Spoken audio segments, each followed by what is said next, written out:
Olha, há várias preocupações aí envolvendo esse caso, né?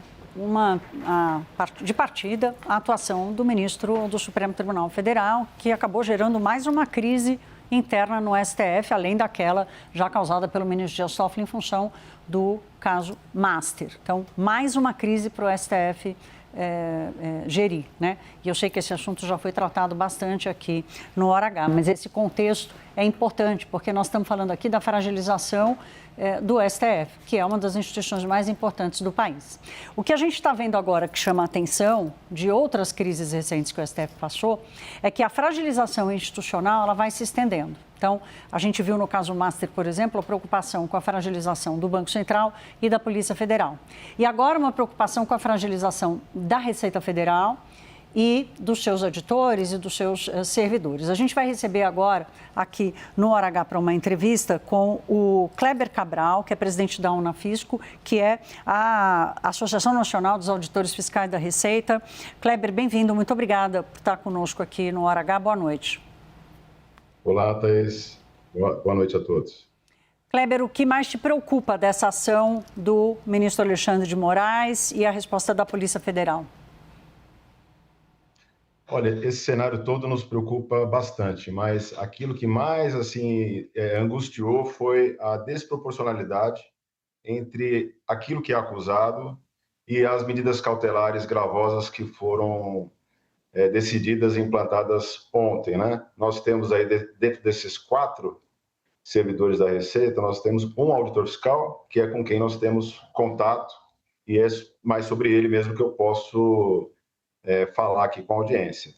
Ele teve um pedido de esclarecimento, feito logo 3 semanas atrás pela administração da Receita, a respeito de um acesso que ele teria feito lá em meados de novembro do ano passado. E aí ele rapidamente lembrou o que era, né? E ele esclareceu os fatos, e tinha sido um acesso que ele não devia ter feito, ele mesmo acusou isso, eu não devia ter feito, porque, na verdade, era uma questão que eu tentei achar uma pessoa que era ex-esposa de um amigo de longa data, eu vi o mesmo sobrenome, a mesma cidade, achei que era a mesma pessoa, e acabei usando o sistema da Receita para tentar tirar essa dúvida, essa informação.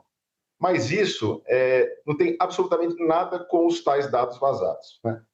Primeira coisa que chama a atenção, Thaís, quais são, afinal, os tais dados vazados? Nós sabemos a questão do contrato de 129 milhões, que a Receita, claro, a Receita não tem isso, a Receita não arquiva contratos dos contribuintes, né? Então, esse dado, se vazou, não é da Receita. Agora, por exemplo, tem a questão da evolução patrimonial da esposa do ministro Alexandre. Isso pode ter vazado da Receita? Pode, porque a pessoa declara o seu patrimônio um ano ou outro, quem tiver acesso à declaração do imposto de renda dela, se isso foi bisbilhotado por alguém e foi vazado, é uma hipótese plausível, né? Agora, veja, o que aconteceu? Seja a Viviane Barsi ou o ministro Alexandre, eles não se dirigiram à Receita e falaram: Receita, eu estou achando muito estranho informações econômico-fiscais da minha esposa, da empresa dela, do escritório dela, que estão saindo na imprensa. Eu preciso que vocês verifiquem isso. Não foi isso que aconteceu. O que aconteceu foi um pedido dizendo o seguinte: tem 100 pessoas aqui, eu estou elencando 100 pessoas, quer dizer, parentes de terceiro grau, de todos os ministros, colocaram o PGR no meio, num período de 3 anos. E eu quero saber se houve algum acesso sobre isso. A administração da Receita não devia ter ido adiante com esse tipo de pedido. Mas quem é que peita o Supremo hoje, né? A Receita devia ter dito: sim, ministro, mas o que o senhor quer saber? Qual é o dado vazado? Claro. Vamos atrás, nós somos guardião do sigilo. Sigilo fiscal é fundamental para nós. Qual é o dado vazado? Então, claro, em meio a isso, o que pode ter acontecido são vários falsos positivos, como é o caso desse auditor fiscal do interior de São Paulo, agora, que acessou acidentalmente. Sim. Não, eu só não quero perder esse fio da meada que você acaba de entregar aqui para nós, para entender como é que funciona a atuação, onde estão os alarmes que vão sendo acionados, porque a Receita Federal, ela trata de assuntos sensíveis, né, a todas as pessoas, sendo autoridade ou não, né?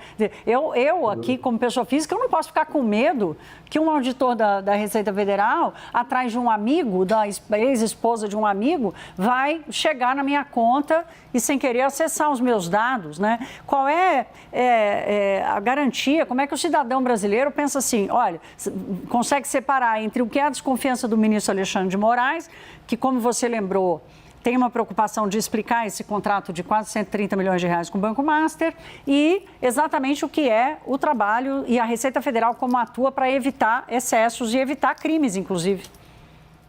Ótimo. Então, vamos lá. A Receita ela tem uma manualização de sistemas de acesso super restrita, super escalonada, quer dizer, o auditor e os outros servidores, eles têm, conforme o cargo e conforme a área que atua, conforme a localidade, tem determinados sistemas, tudo muito regrado, muito chato até, a gente que trabalha com isso, muito restrito, o cuidado é gigante com isso. E, além disso, a Receita tem uma área de auditoria interna, que é a Audit, que monitora esses acessos, né?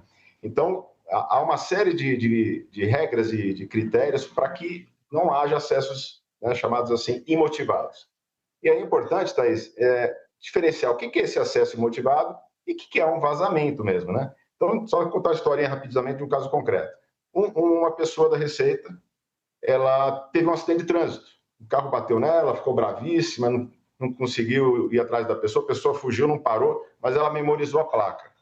Chegou em casa, ela tinha o sistema Detran, trabalhava com isenção de IPI de táxi, e aí ela entrou lá no sistema, pegou a placa do carro, pegou o endereço da pessoa, viu que era perto de casa, correu lá e tocou a campainha e foi tirar satisfação. Ela pode fazer isso? Claro que ela não pode fazer isso. A pessoa, né, que bateu no carro fez uma queixa à Receita, a Corregedoria abriu um processo administrativo disciplinar e esse servidor tomou a penalidade prevista, que é de advertência. Certo? O acesso imotivado gera advertência. Outra coisa é você vazar, é você dar conhecimento a terceiros, e aí o vazamento pode ser culposo ou doloso, e se for doloso, configura crime.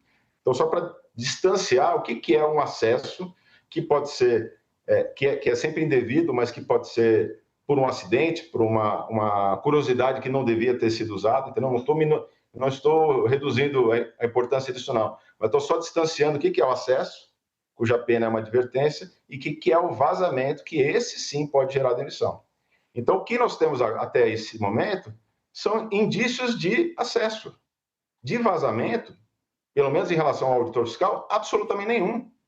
Porque não há notícia nenhuma de que a pessoa que ele acessou, que é uma enteada do ministro Gilmar, que tenha vazado qualquer informação sobre ela. E as coisas que ele foi atrás de ver se era o mesmo sobrenome, são questões de vínculo parentesco, não tem nada a ver com parte de renda, movimentação bancária, imposto de renda, tem nada a ver com isso.